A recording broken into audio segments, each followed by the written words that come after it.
धनको त कहिले सहर छिरायो मनको पासाले घर तिर हिँड्यो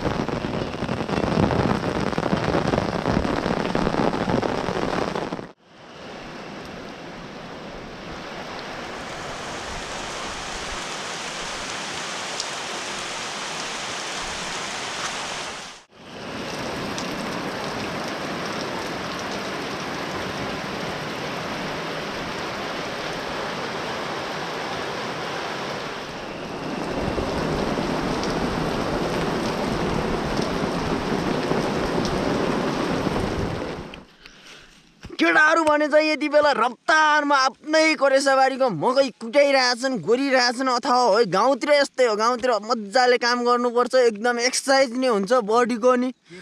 छातीको पनि होइन सबै कुराहरूको हरेक कुराहरूको फिजिकल नि आफ्नै गाउँको करेसाबारीको मकै कुट्याउँदाखेरि हरेक कुराहरूमा आफ्नो ज्यान स्वस्थ र एकदमै व्यस्त रहने गर्छ त्यो भएको कारणले गर्दाखेरि काकु र दादा चाहिँ यता मकै चाहिँ गोरिराख्नु भएको छ टक्क लाएर उता घरसर पनि छ गाउँतिरको होइन माथि लेकतिर नि टक्क कुहिरो सुइरो लागिसकेको छ बर्खाको अवस्थामा के छ त चट्ट लाएर कति बेला पानी पर्ने हो कति बेला के हुने हो भन्ने कसैलाई नि थाहा हुन्न त्यो भएको कारणले गर्दाखेरि माथितिर लेकतिर टक्क लाएर बादल सादल कुहिरो सुइरो लागिसकेको छ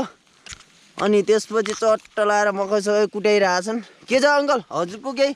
2-4वटा प्रस्तावहरू राख्नु न यो भिडियोमा माझा भाइरल हो पैसा युट्युबबाट डलर भयो भने अझ महिना पनि दिए यो मेरो भिडियो अलि भाइरल भयो भने सबैले मलाई लाइक सब्स्क्राइब गरिदिनु होला हैन हो हामी केटा मान्छे भएर पनि यति मर्दर चाहिँ गर्नु परेको छ अर्काको देशमा गएर गर्नु भन्दा आफ्नै देशमा आफ्नै करेसाबारीको मकै सकै टक्क गोरमेल गर्ने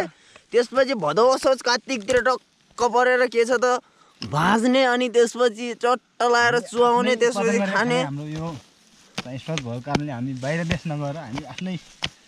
गाउँघरमा बसेर यस्तो मेहनत गरिरहेको छु यत्रो घोगा त कुचाइयो मात्र ठुटा ल्याएर हुन्छ कि ठुटा भन्ने कुरा यस्तै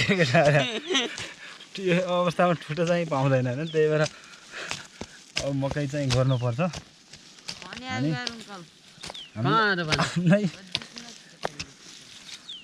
अब